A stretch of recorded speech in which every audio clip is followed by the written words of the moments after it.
And finally, a 14-year-old Dutch girl is setting off for a solo round-the-world trip.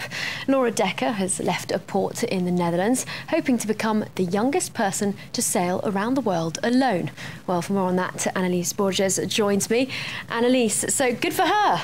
Exactly, but some people say she's too young for that.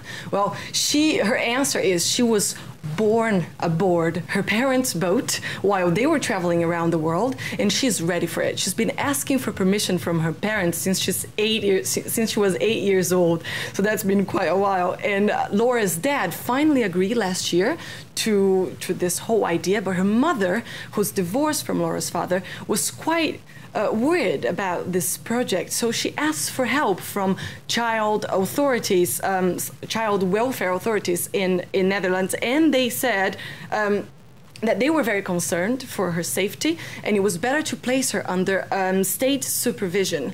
So she was very, very upset about it. She ran away from home. That was in 2009. She was found days later in the Caribbean island of Sint Maarten.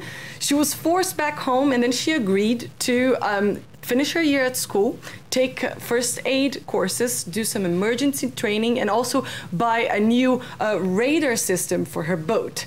That took a whole year, but she seemed to have convinced Dutch authorities. Anelise, she sounds like a very determined young lady. What exactly is she hoping to achieve?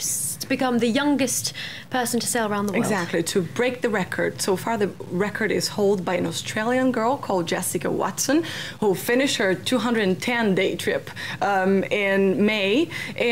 But there's been a lot of criticism over this idea because people ask themselves, is it really worth the risk? Laura's dad is going to accompany her as far as Lisbon, but after that she's totally by herself, and she will have to sail across very dangerous zones, like for example the Gulf of Aden, where we know there are a lot of pirate attacks. Yeah, they call it Pirate Alley, don't they? Exactly. So, but she said she's not scared at all, and this morning right before she left, when she was asked who she would miss the most, she said her dog. Her dog, not her parents or her friends. She seemed pretty relaxed. All right, thanks. Good luck for her. Thanks for that, Anelise. Over to you now, François Picard. The lengths kids will go to skip 2 years of school. Thanks for that, Anelise. Thanks for that, Jessica Le Mazurier.